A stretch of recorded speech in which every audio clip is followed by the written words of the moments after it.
The continued story of Dresden. Storm Front. Chapter 9.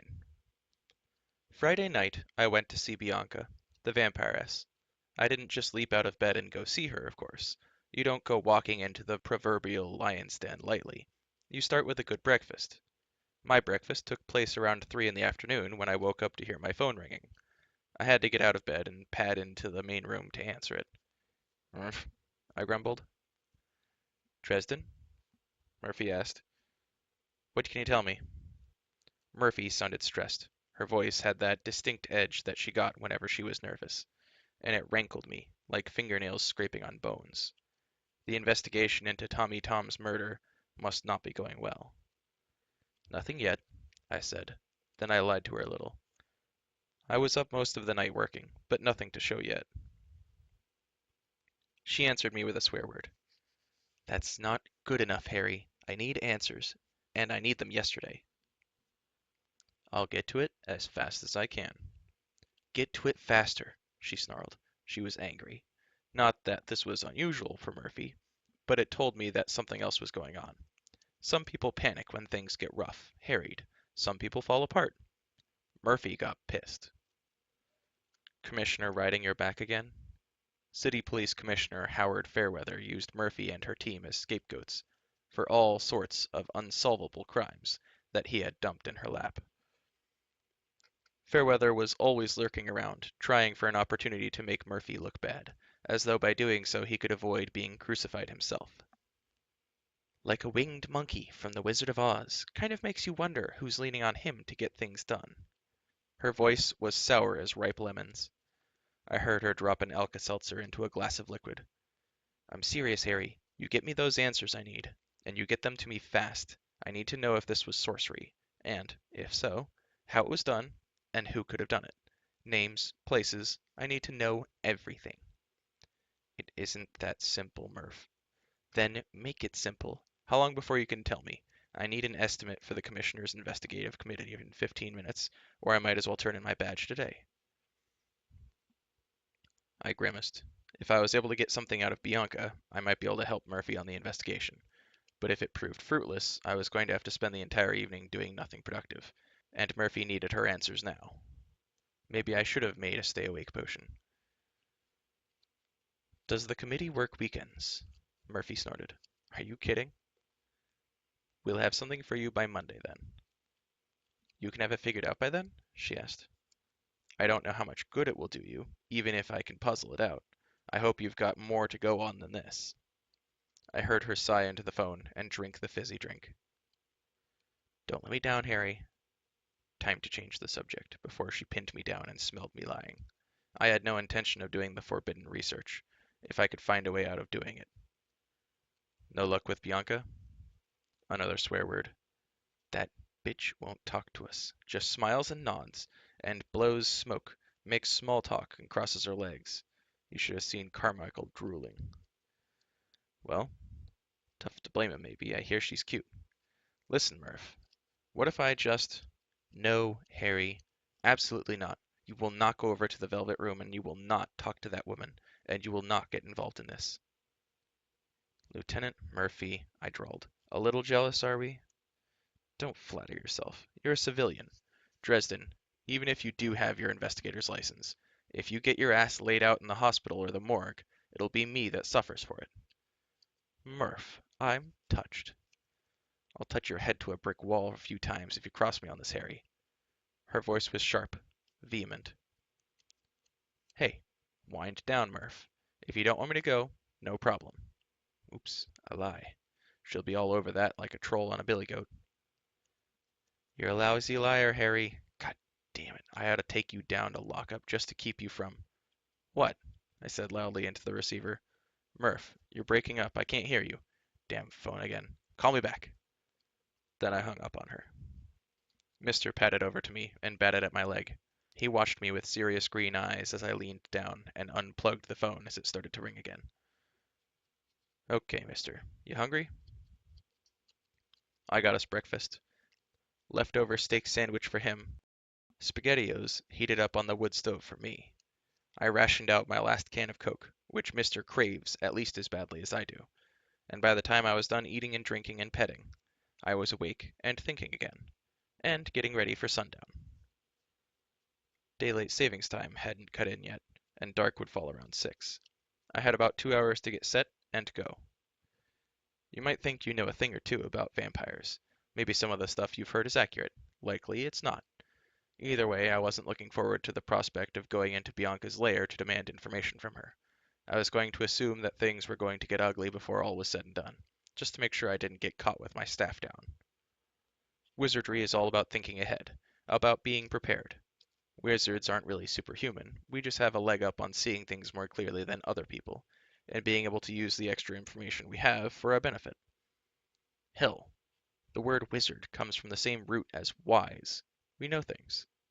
We aren't any stronger or faster than anyone else. We don't even have all that much more going on in the mental department. But we're god-awful sneaky, and if we get the chance to get set for something, we can do some impressive things.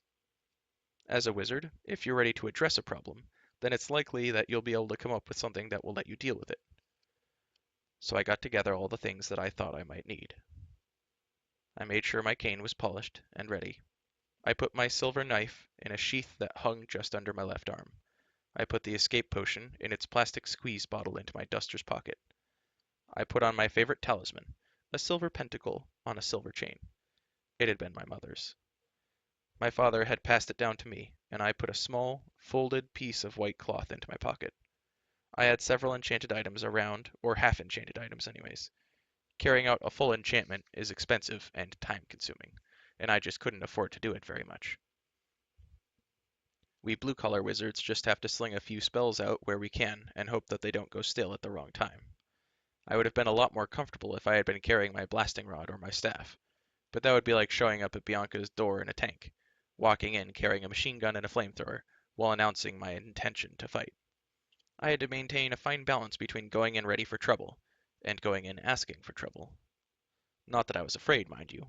I don't think Bianca would be willing to cause problems for a mortal wizard. Bianca wouldn't want to piss off the White Council by messing with me. On the other hand, I wasn't exactly the White Council's favorite guy. They might even look the other way if Bianca decided to take me quietly out of the picture. Careful, Harry, I warned myself. Don't get entirely paranoid. If you get like that, you'll be building your little apartment into a basement of solitude. What do you think? I asked Mr. Once I was decked out in what paraphernalia I was willing to carry, Mr. went to the door and batted at it incessantly. Everyone's a critic. Fine, fine, I sighed. I let him out, then I went out, got into my car and drove down to the Velvet Room, in its expensive lakeside location. Bianca runs her business out of a huge old mansion, from the early days of the Roaring Twenties. Rumor has it that the infamous Al Capone had it built for one of his mistresses. There was a gate with an iron fence and a security guard. I pulled the Beetle up into the little swath of driveway that began at the street and ended at the fence. There was a hiccuping rattle from back of the engine as I brought the machine to a halt. I rolled down the window and stuck my head out, peering back. Something went woof, and then black smoke poured out from the bottom of the car and scuttled down the slope of the drive and into the street. I winced. The engine gave an almost apologetic rattle and shuddered to its death. Great. Now I had no ride home. I got out of the Beetle and stood, mourning it for a moment. The security guard on the other side of the gate was a blocky man, not overly tall, but overly muscled, and hiding it under an expensive suit. He studied me with attack dog eyes, and then said through the gate, "Do you have an appointment?" "No," I told him, "but I think Bianca will want to see me." He looked unimpressed. "I am sorry," he said. "Bianca is out for the evening." Things are never simple anymore. I shrugged at him, folded my arms, and leaned on the hood of the Beetle. "Suit yourself. I'll just stay here until a tow truck comes by then, until I can get this thing out of the drive for you." He stared at me. His eyes narrowed down to tiny slits with the effort of thinking. Eventually the thoughts got to his brain, got processed, and were sent back out with a message to pass the buck. "I'll call your name in," he said. "Good man," I approved. "You won't be sorry." "Name?" he growled. "Harry Dresden." If he recognized my name, it did not show on his face. He glared at me and the beetle, then walked a few paces off, lifting a cell phone from his pocket and to his ear. I listened. Listening isn't hard to do. No one has practice at it nowadays, but you can train yourself to pay attention to your senses if you work at it long enough. I've got a guy down here says that Bianca will want to talk to him, the guard said. Says his name is Harry Dresden. He was silent for a moment. I couldn't quite make out the buzz of the other voice, other than that it was female. Uh-huh, he said. Uh-huh, he said again. Sure, sure, I will. Of course, ma'am. I reached in through the window of the beetle and got out my cane. I rested it on the concrete beside my boots and tapped it a few times as though impatient. The guard turned back to me, leaned over to one side, and pushed a button somewhere. The gate buzzed and clicked open. Come on in, Mr. Dresden, he said. I can have someone tow your car if you like. Super, I told him. I gave him the name of the wrecker Mike has a deal with, and told him to tell the guy that it was Harry's car again. Fido, the guard, dutifully noted this down, writing on a small notebook he drew from his pocket. While he did, I walked past him toward the house, clicking my cane on the concrete with every pace. Stop, he told me, his voice calm and confident. People don't speak with that kind of absolute authority unless they have a gun in their hands. I stopped. Put the cane down, he told me, and put your arms up. You have to be searched before you are allowed inside. I sighed, did what he said, and let him pat me down. I didn't turn around to face him, but I could smell the metal of his gun. He found the knife and took it. His fingers brushed the nape of my neck, felt the chain there. What's this? He said. Pentacle, I told him. Let me see it. Use one hand. I used my left to draw it out of my shirt and show it to him. A silver, five-pointed star within a circle, all smooth geometry. He grunted and said, Fine. The search went on, and he found the plastic squeeze bottle. He took it out of my pocket, opened it, sniffed it. What's this? A health cola, I told him. Smells like shit, he said, capped it and put it back in my pocket. What about my cane? Returned when you leave, he said. Damn, my knife and my cane had been my only physical lines of defense. Anything else I did would have to rely wholly upon magic, and that would be dicey on the best of days. It was enough to rattle me. Of course, Fido the guard had missed a couple of things. First, he'd overlooked the clean white handkerchief in my pocket. Second, he'd passed me on with my pentacle still upon my neck. He probably figured that since it wasn't a crucifix or a cross, I couldn't use it to keep Bianca away from me. Which wasn't true. Vampires, and other such creatures, don't respond to symbols as such. They respond to the power that accompanies an act of faith. I couldn't ward off a vampire mosquito with my faith in the Almighty. He and I have just never seemed to connect. But the pentacle was a symbol of magic itself, and I had plenty of faith in that. And of course, Fido had overlooked my getaway potion. Bianca really ought to trust her guards with more awareness of the supernatural and what sort of things to look out for. The house itself was elegant, very roomy, with the high ceilings and the broad floors that they just don't make anymore. A well-groomed young woman with a short, straight haircut greeted me in the enormous entry hall. I was passing polite to her, and she showed me to a library, its walls lined with old books in leather bindings, similar to the leather-cushioned chairs around the enormous old dog-foot table in the room's center. I took a seat and waited. And waited. And waited. More than half an hour went by before Bianca finally arrived. She came into the room like a candle burning with a cold, clear flame.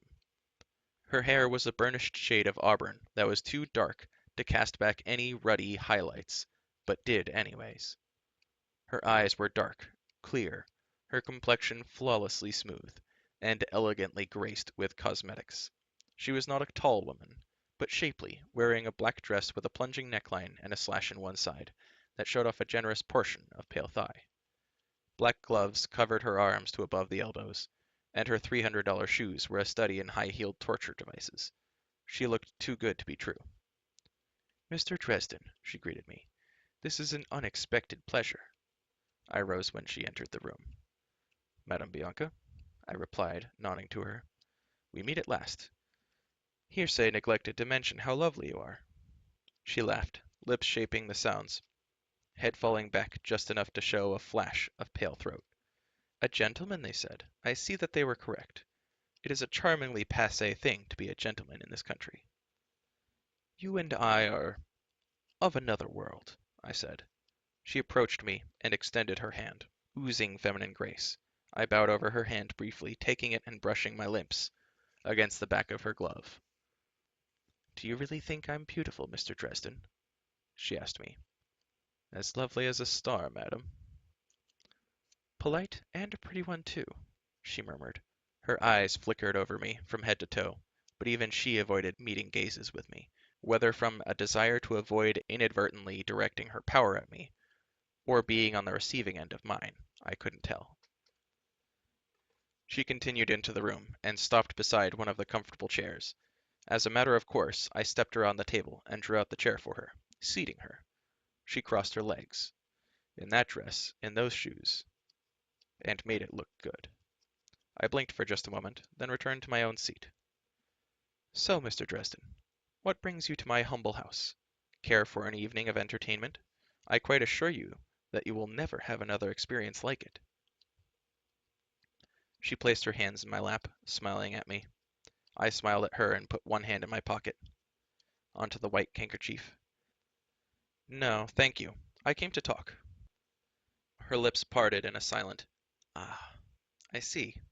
About what, if I might ask? About Jennifer Stanton and her murder. I had all of a second's warning. Bianca's eyes narrowed, then widened, like those of a cat about to spring. Then she was coming at me over the table, faster than a breath, her arms extended towards my throat. I toppled over backward in my chair, even though I had started to move first. It almost wasn't enough to get away from her reaching nails in time. One grazed my throat with a hot sensation of pain, and she kept coming, following me down to the floor, those rich lips drawn back from sharp fangs. I jerked my hand out of my pocket and flapped open my white hanky at her, releasing the image of sunlight I'd been storing up for use in potions. It lit up the room for a moment, brilliant. The light smashed into Bianca and hurled her back across the old table into one of the shelves, and tore pieces of flesh away from her like bits of rotting meat being peeled off a carcass by a sandblaster.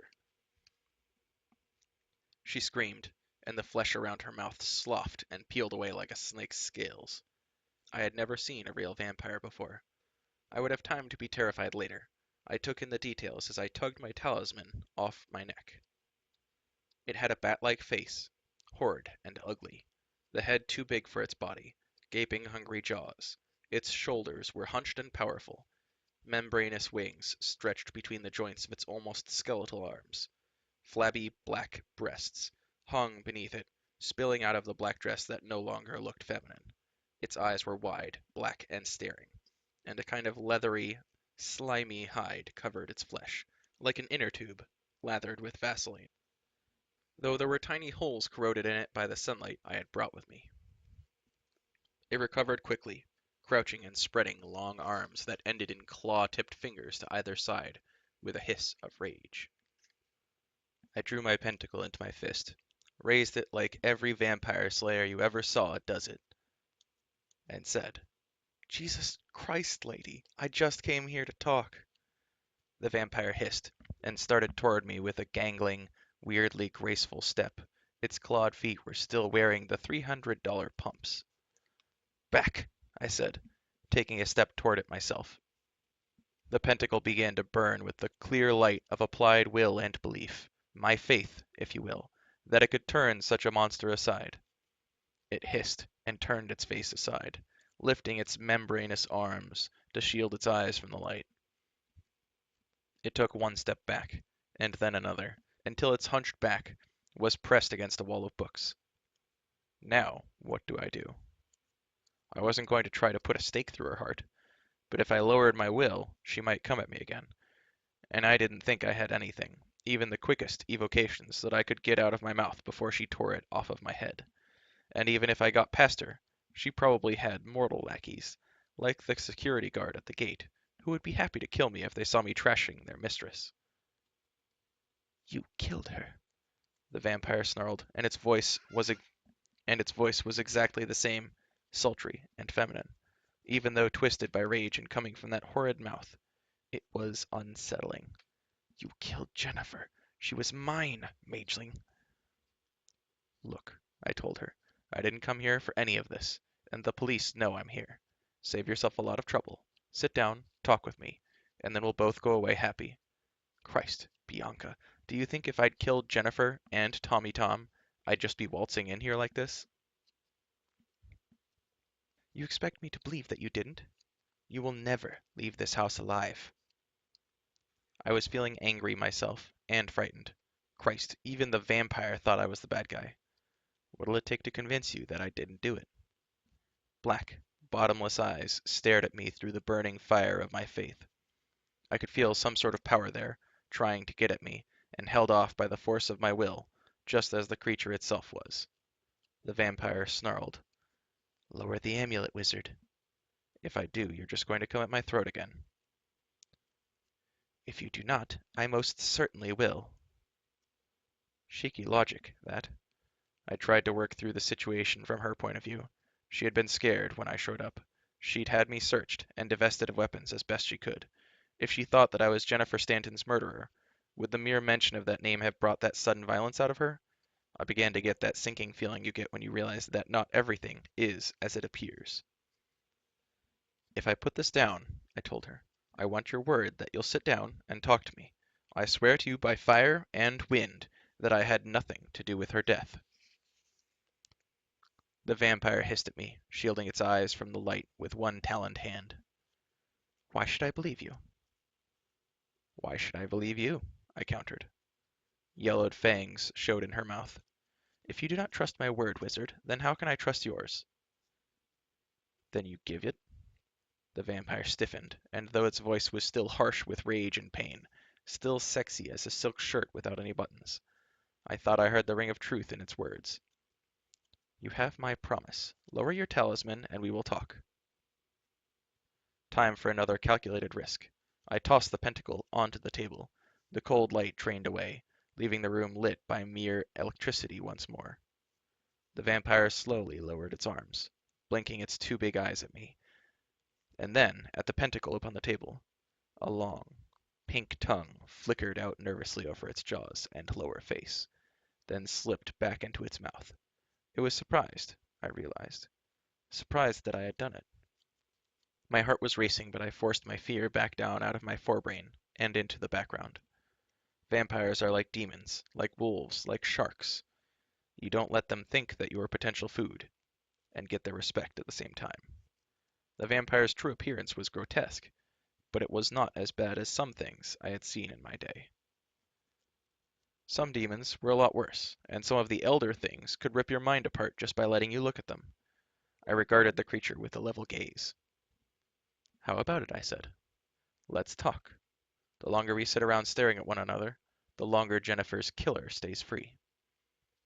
The vampire stared at me for a moment more. Then it shuddered, drawing its wing membranes about itself. Black slime turned into patches of pale, perfect flesh that spread over the vampire's dark skin like a growth of fungus.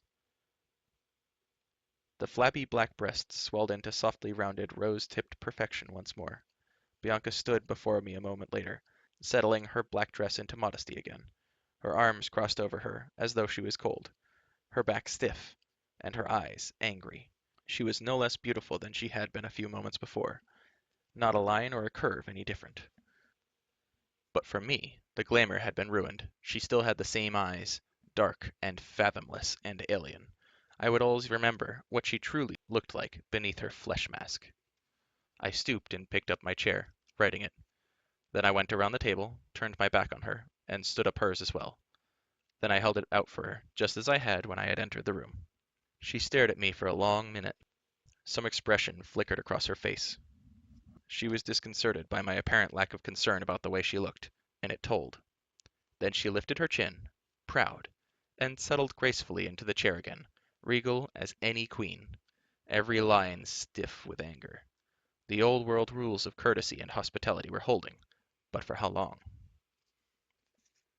I returned to my seat and leaned over to pick up my white handkerchief, toying with it. Bianca's angry eyes flickered down to it, and once again she repeated the nervous gesture of licking her teeth and lips, though this time Her tongue looked human. So tell me about Jennifer and Tommy Tom, I said. She shook her head, almost sneering. I can tell you what I told the police. I don't know who could have killed them. Come on, Bianca. We don't have to hide things from one another. We're not a part of the mortal world. Her eyebrows slanted down, revealing more anger. No. You're the only one in the city with the kind of skill required to cast that sort of spell. If you didn't do it, I have no idea who else could have. You don't have any enemies? Anyone who might have been wanting to make an impression on you? A bitter little line appeared at the corner of her lips, something that was not quite a smile. Of course, but none of them could have managed what happened to Tommy and Jenny. She drummed her fingernails over the tabletop, leaving little score marks in the wood. I don't let any enemies that dangerous run around alive. At least, not for long. I settled back into my chair, frowning, and did my damnedest not to let her see how scared I was. How did you know Tommy Tom? She shrugged, her shoulders gleaming like porcelain, and just as brittle. You may have thought he was just a bruiser for Johnny Marcone, Mr. Dresden. But Tommy was a very gentle and considerate man underneath. He was always good to his women. He treated them like real people. Her gaze shifted from side to side, not lifting. Like human beings. I wouldn't take on a client if I thought he wouldn't be a gentleman. But Tommy was better than most. I met him years ago, elsewhere. I always made sure he had someone to take care of him when he wanted an evening of company. You sent Jennifer out to him that night? She nodded, her expression bleak. Her nails drummed the tabletop again, gouging out more wood. Was there anyone else he saw on a regular basis? Maybe someone who would have talked to him, known what was going on in his life? Bianca shook her head. No, she said, but then she frowned. I just watched her, and absently tossed the handkerchief on the tabletop. Her eyes flicked to it, then up to mine. I didn't flinch.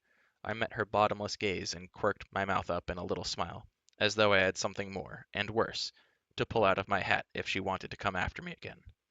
I saw her anger, her rage, and for just a moment I got a peek inside, saw the source of it.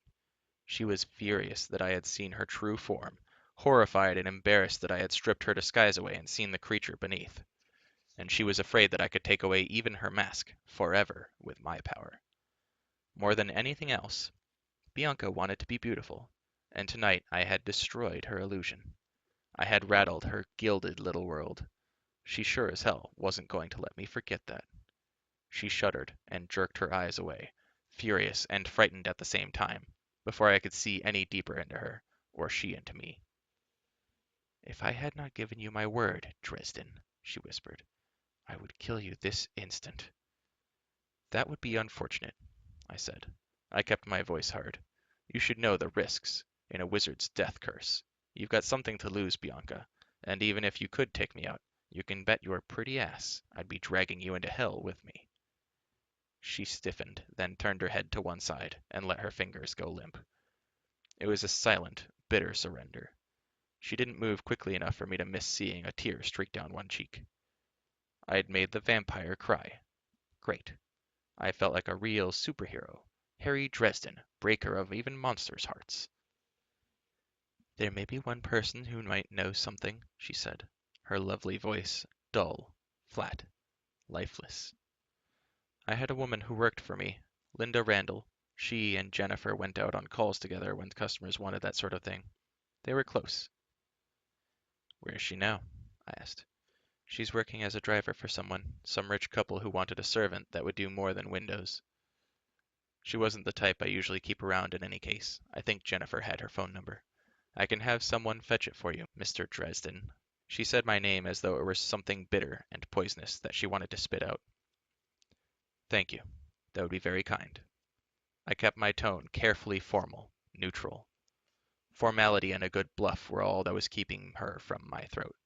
She remained quiet, controlling her evident emotions, before she started to look up again, at last. Her eyes froze, then widened when they came to my throat.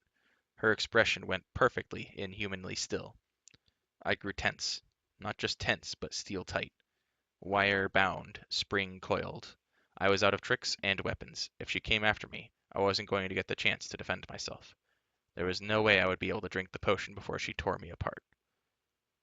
I gripped the arms of my chair hard to keep myself from bolting. Do not show fear. Do not run away. It would only make her chase me, snap her instincts into the reaction of pursuing the prey. You're bleeding, Mr. Dresden, she whispered. I lifted my hand slowly to my throat, where her nails had scored me earlier. My fingertips came away, slick with my own blood. Bianca kept on staring. Her tongue flickered around her mouth again. Cover it, she whispered. A strange mewling sound came out of her mouth. Cover it, Mr. Dresden. I picked up my handkerchief and pressed it over my throat. Bianca blinked. Her eyes closed slowly, and then turned away, half hunched over her stomach. She did not stand up. Go, she told me. Go now. Rachel's coming. I'll send her down to the gate with the phone number in a little while. I walked toward the door, but then stopped, glancing back at her. There was a sort of horrid fascination to it, to knowing what was beneath the alluring exterior, the flesh mask, but seeing it twist and writhe with need. Go, Bianca whimpered. Fury, hunger, and some emotions I couldn't even begin to fathom made her voice stretch out, thinner. Go. Do not think that I will not make you regret it. The door to the library opened, and the straight-haired young woman who had greeted me earlier entered the room. She gave me a passing glance, then walked past me, kneeling at Bianca's side. Rachel, I presumed. Rachel murmured something too soft to hear, gently brushing Bianca's hair back from her face with one hand. Then she unbuttoned the sleeve of her blouse, rolled it up past her elbow, and pressed her wrist to Bianca's mouth. I had a good view of what happened. Bianca's tongue flashed out, long, pink, and sticky, smearing Rachel's wrist with shining saliva. Rachel shuddered at the touch, her breath becoming quicker. Her nipples stiffened between the thin fabric of the blouse, and she let her head fall slowly backward. Her eyes were glazed over with a narcotic languor, like those of a junkie who had just shot up. Bianca's fangs extended and slashed open Rachel's pale, pretty skin. Blood welled. Bianca's tongue began to flash in and out, faster than could really be seen, lapping the blood up as quickly as it appeared. Her dark eyes were narrowed, distant. Rachel was gasping and moaning in pleasure, her entire body shivered. I felt a little sick, and withdrew step by step, not turning my back on the scene. Rachel toppled slowly to the floor, writhing her way towards unconsciousness, with an evident glee. Bianca followed her down, unladylike now, a creature of bestial hunger. She crouched over the supine woman, and in the hunch of her pale shoulders I could see the bat-like thing beneath the flesh mask, lapping up Rachel's blood. I got out of there, fast, shutting the door behind me. My heart was hammering too quickly. The scene with Rachel might have aroused me if I hadn't seen what was beneath Bianca's mask. Instead, it only made me sick to my stomach, afraid. The woman had given herself to that thing as quickly and as willingly as any woman to her lover. The saliva, some part of me rationalized, desperate to latch onto something cold and logical and detached. The saliva was probably narcotic, perhaps even addictive. It would explain Rachel's behavior, the need to have more of her drug. But I wondered if Rachel would have been so eager had she known Bianca's true face. Now I understood why the White Council was so hard-nosed with vampires. If they could get that kind of control over a mortal, what would happen if they could get their hooks into a wizard? If they could addict a wizard to them as thoroughly as Bianca had the girl I'd just seen. If they could addict a wizard to them as thoroughly as Bianca had the girl I'd just seen, surely it wasn't possible. But if it wasn't, why would the council be so nervous about them? Do not think I will not make you regret it, she had said. I felt cold as I hurried down the dark driveway toward the gate. Fido, the security guard, was waiting for me at the front gate. He passed back my knife and my cane without a word. A tow truck was out front, latching itself to the beetle. I put one hand on the cold metal of the gate, and kept the other with its handkerchief pressed to my throat, as I watched George, the tow truck guy, work. He recognized me and waved, flashing a grin that showed the white teeth in his dark face. I nodded back. I wasn't up to answering the smile. A few minutes later, the guard's cellular phone beeped at him. He withdrew several paces, repeated several affirmatives, then took a notebook from his pocket. writing something down. He put the phone away and walked back over to me, offering me the piece of paper. What's this? The phone number you were looking for, and a message. I glanced at the paper, but avoided reading it just then. I thought Bianca was going to send Rachel down with it. He didn't say anything, but his jaw tightened, and I saw his eyes flick towards the house, where his mistress was. He swallowed.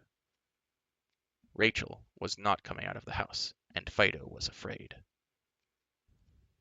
I kept my hand from shaking as I looked at it. On it was a phone number, and a single word: regret. I folded the piece of paper in half and put it away into the pocket of my duster. Another enemy. Super. At least with my hands in my pockets, Fido couldn't see them shaking. Maybe I should have listened to Murphy. Maybe I should have stayed home and played with some nice, safe, forbidden black magic instead.